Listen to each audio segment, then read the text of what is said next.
el saco abierto, por favor. Estoy panzón porque comí bastante este mediodía.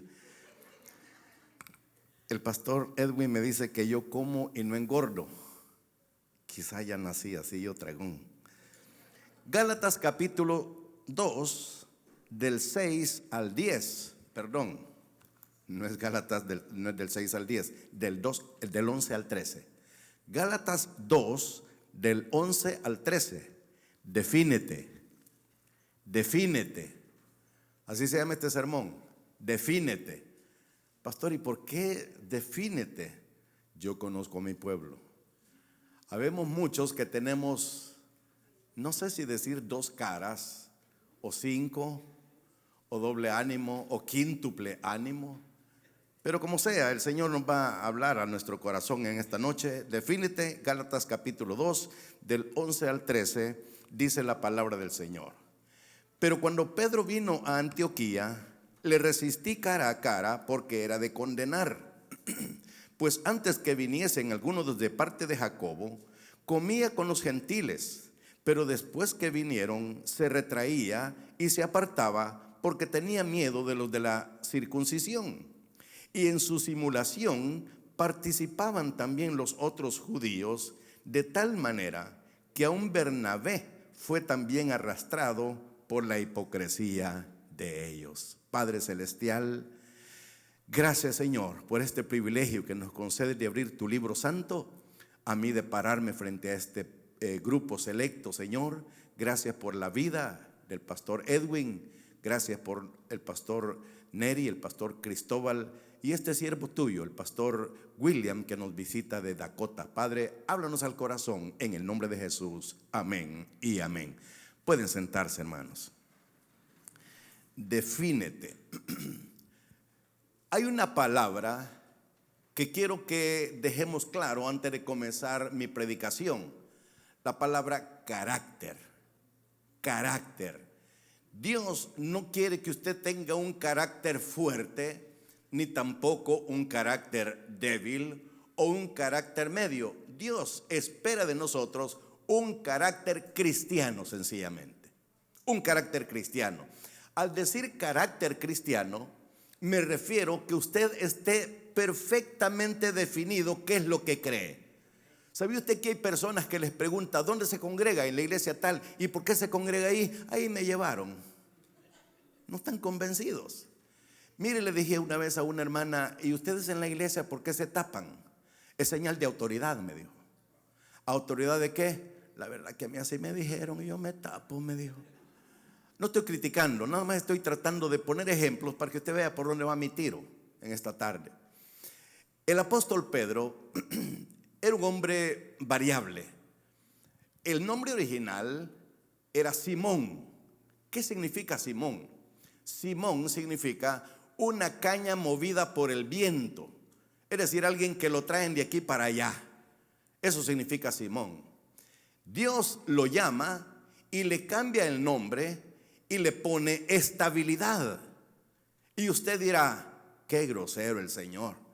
Viendo que es inestable, le pone de apodo estabilidad. Un momento, no es grosería. Dios no ve quién o qué eres. Dios ve lo que va a hacer contigo. Y eso es lo que a Él le glorifica. Que nosotros siendo nada, Dios hace de nosotros personas útiles y personas que le servimos y lo hacemos con todo nuestro corazón. Ahora, por eso vamos a referirnos al apóstol Pedro, pero quisiera explicar otra cosa más antes de entrar en materia. Si no termino esto, no importa, porque yo sé que debo terminar a 1 hora. Pero fíjese que Gálatas, y pónganle atención a lo que voy a decir y me voy a parar después que diga esta afirmación. Gálatas es la única epístola que Pablo escribió. No me vayan a crucificar. Gálatas es la única epístola que Pablo escribió. Este pastor quizá ni él se la cree.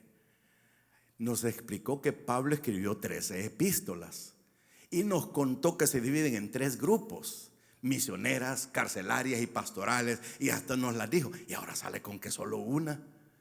Gálatas es la única epístola que Pablo escribió de su puño y letra. Las demás se las escribió un amanuense, un escritor, un escribano. Pero esta carta a los Gálatas, ¿Por qué Pablo no esperó al secretario? Porque le urgía, porque estaba indignado. Dicho en salvadoreño, estaba perro, bravo, el apóstol Pablo. En el capítulo 3, él les dice a los Gálatas: oh Gálatas insensatos. La palabra insensatos es bien suave. En el inglés dice: oh foolish Galatians. Foolish, ¿sabe qué es foolish? Pasmado, dundo, asiguanabado. Si usted del Salvador me está entendiendo y dice: no, el del Salvador, pregunte por favor, porque no me quiero detener a traducir el hebreo que tan bonito es. Bueno, ahora, este hombre, Pablo, era un hombre celoso. Observación: no confunda celo con legalismo. Celo y legalismo aparentemente se parecen o es lo mismo. No, no, no. ¿Qué es celo y qué es legalismo? Celo es que usted quiera que se hagan las cosas como la Biblia dice. Ese es celo. Legalismo es que usted quiere que se hagan las cosas como usted dice. Y hay muchas iglesias que no se apoyan en un celo, sino en un legalismo. Y fíjese, lo voy a comprobar bien fácil. Las almas, ¿a quién le corresponde traerlas? ¿A nosotros o a Dios? A nosotros. Ahora, la conversión, el cambio, ¿a quién le toca? ¿A Dios o a nosotros? A Dios. Si usted evangeliza, trata de ganar almas y no gana, no se preocupe. Pregúntele a Jeremías. En sus como 30 años de ministerio, ¿sabe cuántas almas ganó Jeremías? Ni una. Pero ella andaba predicando. Dios no nos mandó a convencer a la gente. Dios nos mandó a evangelizar. La conversión la hace Él.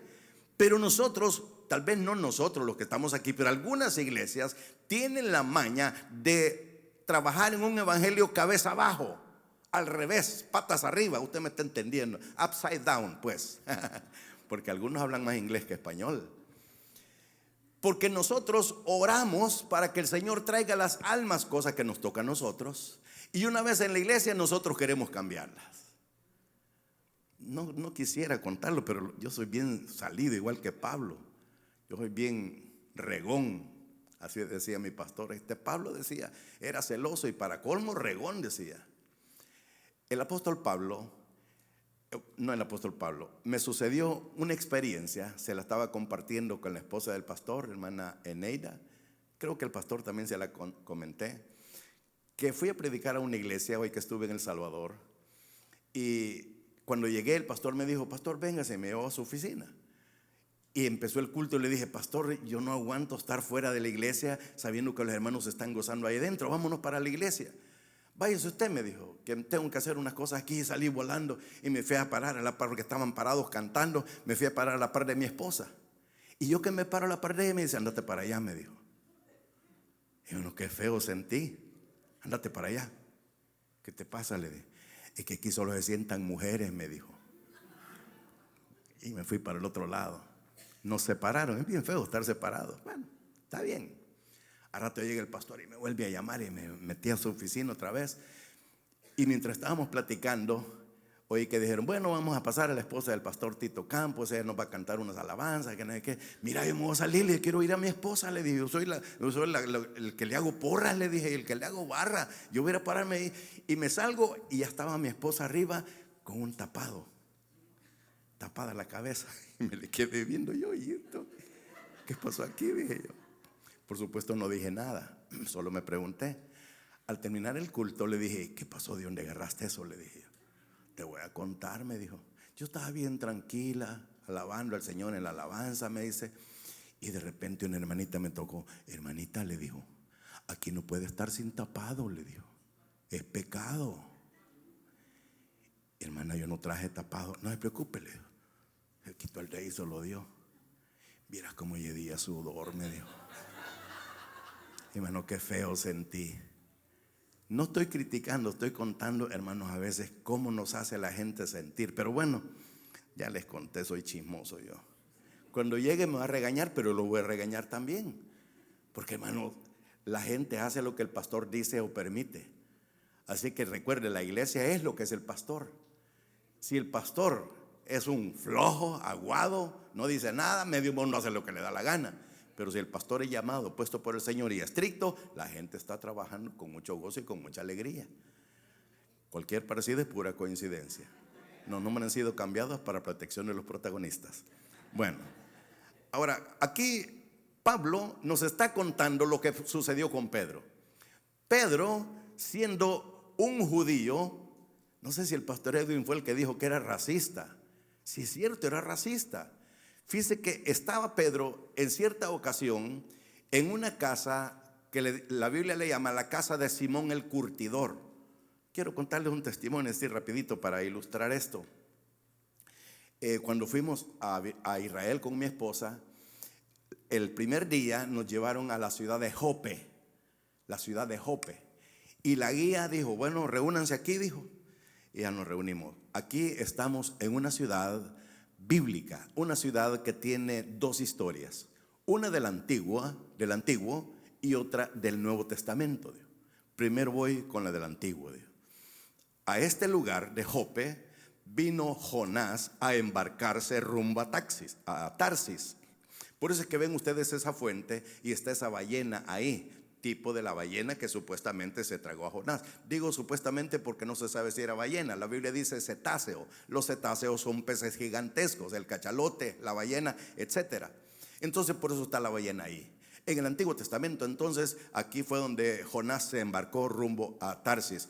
Y ahora en el Nuevo Testamento dice, aquí en esta iglesia que ustedes ven aquí detrás de mí, dijo, y señaló una iglesia, esta era la casa de Simón el curtidor. Obviamente la casa se destruyó y construyeron esa iglesia. Entonces, ahí estaba Pedro orando. ¿Se acuerdan que estaba Pedro orando en la azotea de la casa de Simón el curtidor? Ahí estaba Pedro orando, dice, y tuvo aquella visión del lienzo que bajaba con animales. Y una voz que le decía, Pedro, mata y come. Y él decía, no, jamás ninguna cosa inmunda entrada, etcétera, etcétera. Si este fuera un cassette, dijo la guía, le pondríamos una pausa. Vámonos al bus. Y nos subimos y nos fuimos. Llegamos a una ciudad que se llama Cesarea del Mar o Cesarea Marítima. Llegamos y dijo, siéntense, un anfiteatro que estaba ahí, siéntense. En este lugar de Cesarea, aquí estaba un hombre llamado Cornelio. Ustedes ya se ubicaron, ¿verdad? Gracias a Dios que ustedes leen su Biblia todos los días. Risa les da, como que algún chiste conté. Bueno, entonces aquí estaba Cornelio, un hombre que la Biblia lo describe como un hombre justo que oraba, note, oraba siempre, dice. Nosotros oramos a veces. Oraba siempre y daba limosnas, pero le faltaba algo, la conversión, recibir a Cristo en su corazón. Y entonces de aquí fue que este hombre, Cornelio, fue a llamar, mandó a unos sirvientes a llamar a Pedro que se encontraba allá de donde venimos ahorita. Hermanos, yo me pasé ese viaje solo llorando. Me emocioné al ver eso, que estaba en un lugar histórico bíblicamente y que estaba viviendo prácticamente este pasaje bíblico. Ahora, Pedro dice aquí, cuando dice Pablo, cuando Pedro vino a Antioquía, le resistí. Mire este Pablo, qué regón. Ahora, hay cosas que nosotros podemos contar, pero contémoslo para edificar al pueblo, no para criticar a alguien. Y ese es mi propósito al contar lo que les estoy contando. Le resistí cara a cara porque era de condenar. Hermanos, hay personas que no se definen qué son. En el primer libro que escribí en el 2010, El Espíritu Santo, Verdades y Mitos, ahí cuento esta historia en la parte de atrás. Y realmente la historia no la hice yo, la hizo mi pastor. Y me puso ahí. El pastor Tito Campos se define como bauticostal. Y él explica que es bauticostal porque es pentecostal con freno y bautista con acelerador. Y pone un montón de cosas. Me llamó un hombre de Puerto Rico o Haití, no sé de dónde. Y me dijo, disculpe usted, el pastor Tito Campos. Sí, mire, me dijo, quiero felicitarlo por ese libro, por lo que puso atrás, me dijo. Eso lo escribió mi pastor. Y usted así se identifica, así. Y me dijo, qué interesante eso, me dijo. Ahora, pero le voy a hacer una pregunta, me dijo. Ajá, le dije. ¿Usted cómo se considera actualmente? ¿Pentecostal o bautista? Le dije yo, le voy a ser honesto. Le dije, al pentecostalismo le vengo huyendo. Soy bautista. Porque, hermanos, me he dado cuenta de tantas cosas. El problema no es que les enseñen mal. El problema es que muchos asumen porque no saben. Yo recuerdo cuando llegué al colegio de teología, 1982.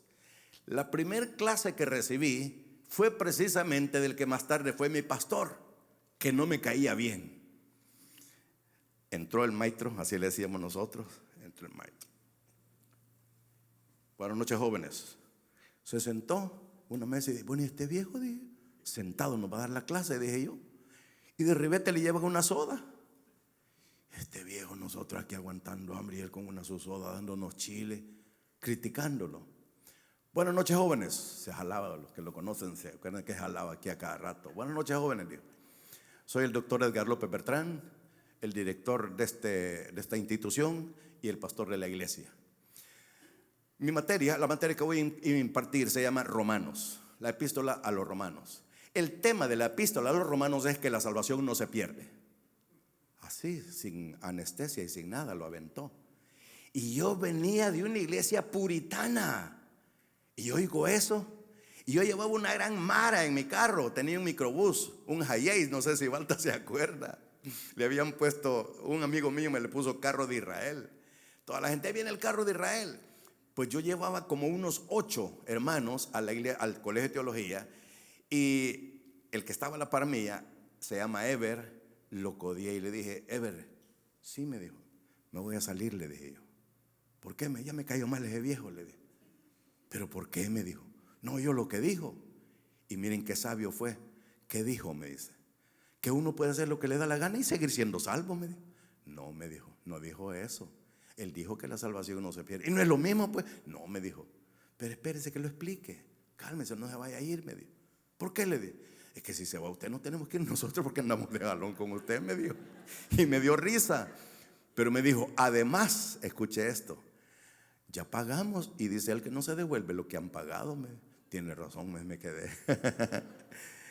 Hermanos, después me di cuenta, pero ahí me hice una promesa a mí mismo. A un pentecostal nunca le diga esa frase. La salvación no la diga, no la use. Porque en lugar de servir de bendición, va a servir de tropiezo. ¿Qué es lo que tenemos que hacer entonces, pastor?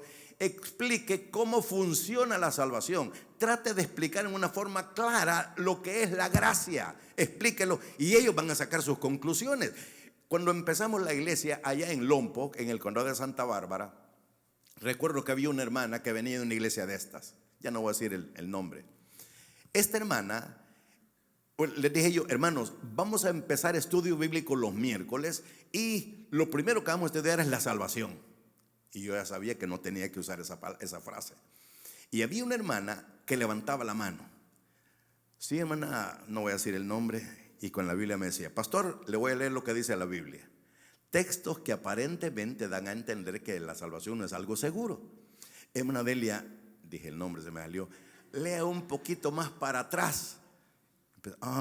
Sí, disculpe, se sentaba.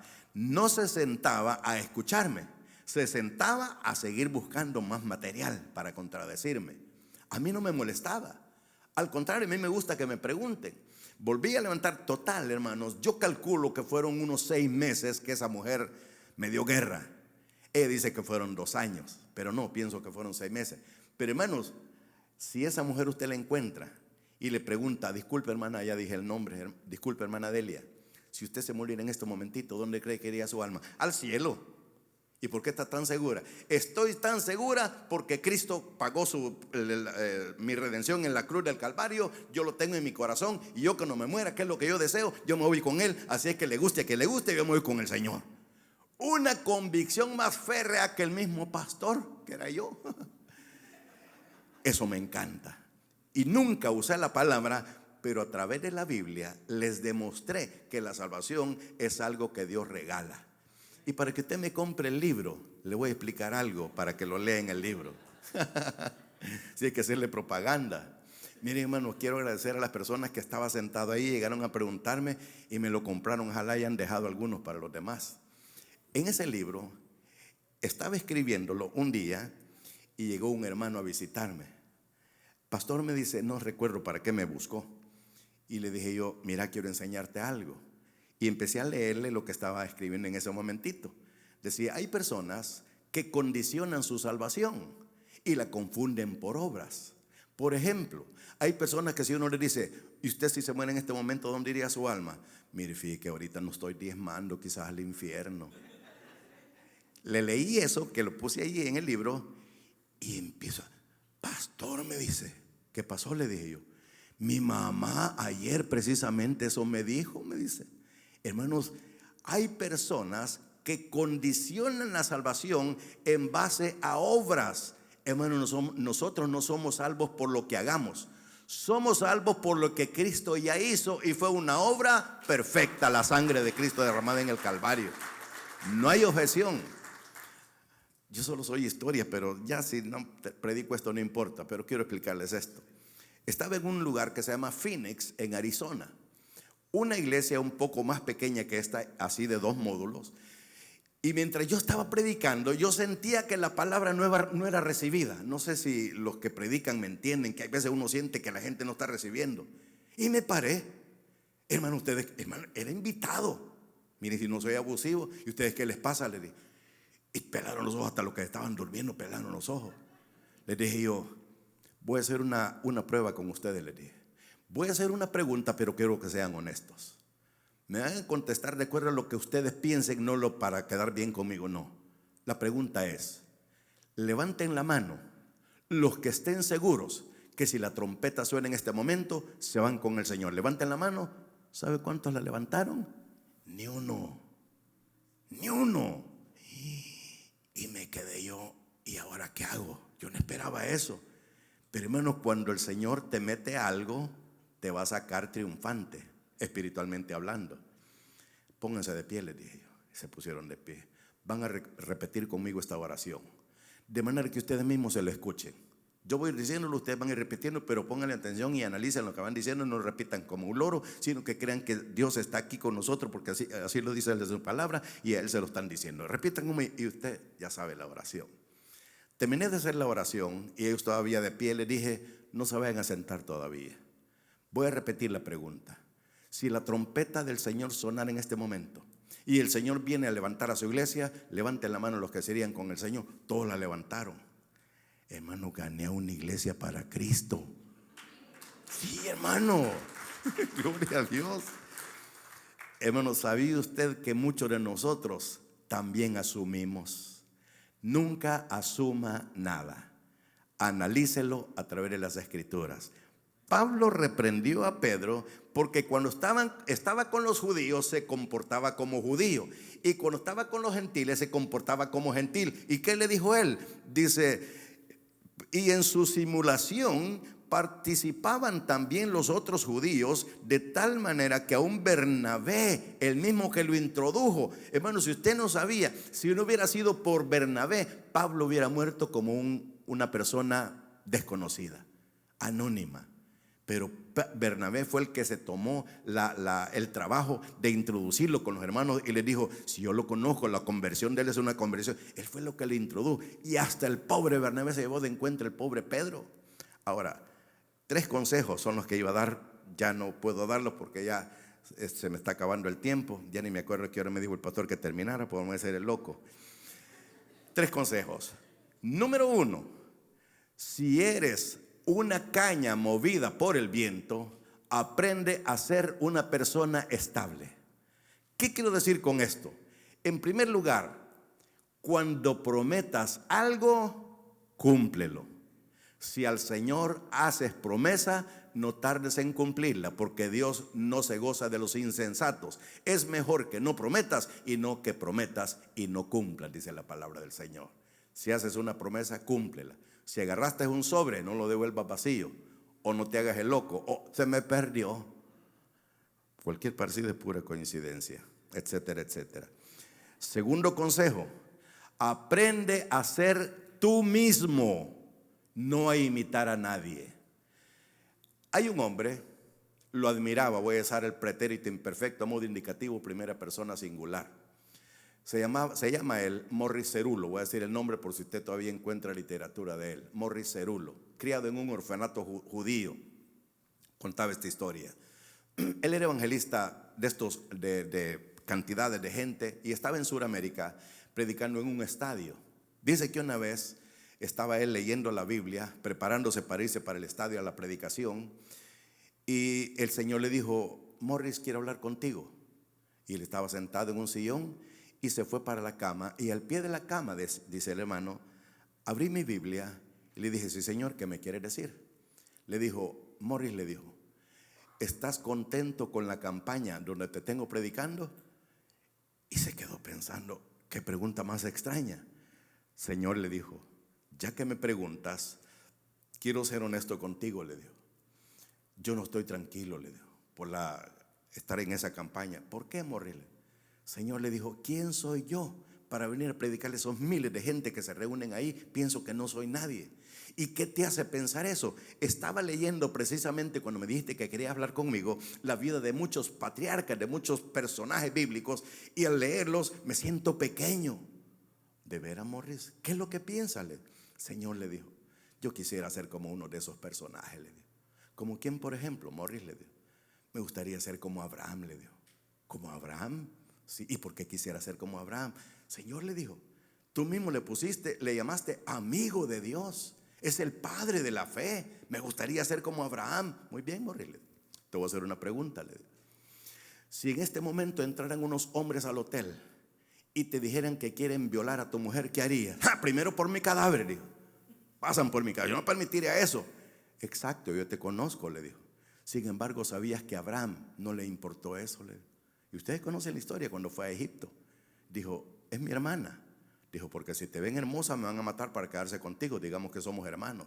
Quiere decir que él estaba dispuesto a que la violaran. Y Abraham lo hizo. ¿Y aún quiere ser como Abraham? No, Señor, le dijo. Muy bien, le dijo. ¿Como quien más quisiera ser? Le dijo. Señor, le dijo, como Moisés. ¿Por qué como Moisés? Le dijo. Señor, le dijo, este hombre, tú mismo dijiste que nunca has tenido un siervo tan paciente como tu siervo Moisés. ¿Qué hombre para aguantar ese gentío que cómo protestaban y él hasta los defendía? Quisiera ser como Moisés. Y el Señor le dice, muy bien, le dice, aquí te va la pregunta. Si yo te ordenara que hicieras algo, ¿me obedecerías? Señor, nunca te he desobedecido. Exacto, le dijo. Pero Moisés me desobedeció. Señor, le dijo, ¿cuándo te desobedeció? La primera vez que el pueblo pidió agua, te dije que golpearas la piedra con la vara que tenías y la golpeaste y sí salió agua. Pero más adelante la gente pidió agua nuevamente y estabas ofuscado, estaba bravo, estabas perro, le quiso decir. Y no escuchaste lo que te dije. Yo te dije, Moisés, háblale a la piedra, y tú como estabas ofuscado no le hablaste, sino que la golpeaste 2 veces.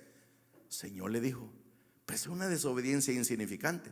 Por esa desobediencia aparentemente insignificante no entró a la tierra prometida. Yo lo maté en el monte Nebo, le dijo.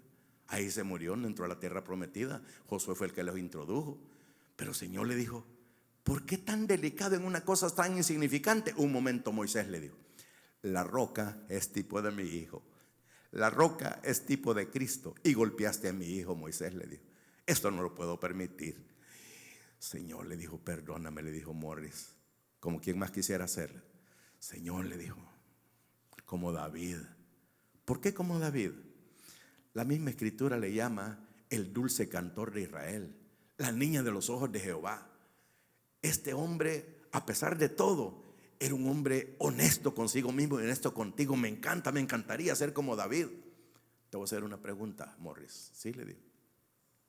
¿Serías capaz de serle infiel a tu esposa? Señor, jamás haría eso. Sin embargo, David le quitó la única mujer que tenía, el pobre Urías. ¿Y quiere ser como David? No, Señor. ¿Como quién más? No, Señor. Ya estuvo, ya no más. Muy bien, Morris. La lección es esta, le digo. Y esta es la lección que quiero dejar. Ya tuve un Abraham, ya tuve un Moisés, ya tuve un David. Ahora tengo un Morris Cerullo que quiero que vaya a predicar. Levántate y ve a predicar, porque yo te he llamado y te tengo muchas bendiciones, y por favor no me desobedezca. Nunca trate de imitar a nadie. Sea usted mismo. Deje que Dios lo use como usted es. Es más, ¿sabía usted que Dios nos usa a pesar de, no porque lo merezcamos? Porque si nos examinamos todos, ¿quién merece que Dios lo use? Nadie. Pero aún a pesar de eso, Dios nos usa. Gloria a Dios. Y el tercer consejo: seamos un ejemplo positivo. Mi oración siempre que voy a salir a predicar a un lugar es esta: Señor, permite que en este lugar, si no puedo ser de bendición, por lo menos que no sea tropiezo. Permite, Señor, que la gente pueda aprender algo y que tú le exhortes en aquello en lo cual necesita cambiar. Esa es mi oración siempre. Ahora, por eso, seamos ejemplo en todo. Ahora, para poder ser ejemplo, 4 consejos. Esta es la parte final. 4 consejos para ser ejemplo. Número 1, por favor, aprenda a dominar la Biblia. Es decir, ¿dónde encontrar algo? Aprenda, quizás sería la palabra, a manejar su Biblia. Porque ¿sabía usted que algunas personas ni encontrar libros pueden? Buscan libros del Nuevo en el Antiguo y del Antiguo en el Nuevo Testamento y no están. Es más, algunos buscan así, miren, y vuelven a empezar. O si no, otros se van a la tabla, al índice. Hermanos, tanto tiempo y muchos todavía no pueden manejar su Biblia. ¿Cómo va a ser usted mismo si ni siquiera su Biblia puede manejar? Estoy hablando con los que están viendo por la transmisión, no con ustedes. Segundo consejo: tenga criterio propio. Si le llegan, mire, un secreto para detener el chisme: si le llegan con un chisme, dígale al chismoso o a la chismosa: no le creo. No hay ofensa más fuerte para un chismoso que le digan que no le crea. Porque, ¿cómo que no me cree? En la iglesia tenemos una mujer, qué vieja, perdón, qué hermana más chismosa, hermano. Qué chismosa esa mujer. Y les dije yo: hermanos, cuando venga con un chisme, díganle que no le cree. Hermano, se fue de la iglesia. Ya no me creen, aquí no me quieren. Hermano, es que los chismosos lo que les gusta es echar al pleito a los demás. Y cuando le dicen que no le creen, se enojan y se van de la iglesia. Un favor te van a hacer. Número 2, dije tener criterio propio. Número 3, estar seguro de lo que hemos creído. ¿En qué has creído? Mantén esa posición independientemente de lo que alguien te quiera entuturutar. Sigo con el hebreo, que me encanta a mí el hebreo. Entuturutar es una palabra hebrea que significa confundir. Ustedes saben un poco de hebreo, ¿verdad? Ok. Estar seguros en lo que hemos creído. Y por último, cuidar nuestra forma de hablar y de comportarnos. Hermanos, ¿cómo está su vocabulario? ¿Sabía usted que hay personas que no parece vocabulario, sino trompabulario? Por la forma como se expresan. Ahora, nuestro testimonio, nunca le pida al Señor: Señor, arregla mi testimonio. Ese es problema tuyo, no de Él. No es cierto que a veces le decimos: Señor, no hay qué hacer, estoy bien enjaranado. Los mexicanos dicen endrogado. Estoy bien enjaranado, estoy bien endeudado. Señor, sácame de estas deudas. ¿Sabe qué te va a decir el Señor? ¿Acaso yo te metí a ellas? Te metiste solito. Señor, tengo 5 tarjetas y no hay qué hacer con ellas. Yo te dije que las agarraras. Si Dios te metió en el problema, Él te va a sacar.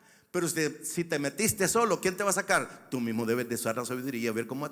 Hermano, la tarjeta de crédito, dicho sea de paso, puede ser una bendición, pero también puede ser es un arma de dos filos, porque también te pueden hundir. Aprende a manejar las tarjetas de crédito. Si no puedes, pásales una tijera, destrúyelas todas.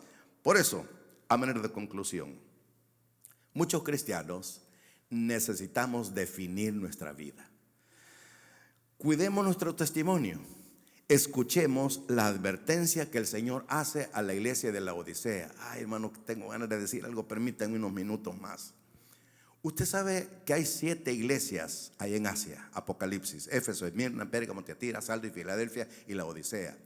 Cada una de ellas es tipo de cada periodo de la historia de la iglesia. Éfeso, la iglesia apostólica o iglesia primitiva. Esmirna, tipo de la iglesia perseguida. Pérgamo, tipo de la iglesia elevada, tipo de la iglesia imperial. Tiatira, tipo del papado, cuando comenzó el catolicismo. Sardis, tipo de la iglesia reformada. Filadelfia y la Odisea son tipo de la iglesia moderna, pero la iglesia verdadera y la iglesia apóstata. Filadelfia, tipo de la iglesia verdadera. La Odisea, tipo de la iglesia apóstata. Tipo de la iglesia que permite que se metan herejías. Algún día voy a hablar un poco acerca de las herejías porque tenemos que conocerlas. Hay herejías que se meten en nuestra iglesia y nosotros no las detectamos, y cuando sentimos podemos caer en ellas. ¿Sabe qué significa Filadelfia? Amor fraternal, es la iglesia verdadera. ¿Y sabe qué significa la Odisea? Los derechos de la gente. Mucha gente viene a exigir a la iglesia. Hermanos, a la iglesia no venimos a exigir. A la iglesia venimos a adorar al Señor y a que nos hable a través de su palabra. Démosle un aplauso al Señor, hermano. Bendito Padre Celestial, te damos gracias, Señor, por tu palabra. Te damos gracias, Señor, por esta obra que sabemos que no es de ningún pastor, de ningún miembro, sino que es tuya, Señor. Padre, sabemos que si estás en el asunto, hay temores, hay desconfianzas, pero Señor, en medio de todo, sabemos que vamos a salir adelante. Gracias por tu siervo, Señor, el pastor Edwin, por la sabiduría que le has dado, Señor, y por la visión que has puesto en él. Solamente te suplico, Señor, por las personas, los líderes, Señor, los miembros de esta iglesia, para que le echen el hombro, Señor, para que juntos podamos sacar adelante, Señor, esta obra.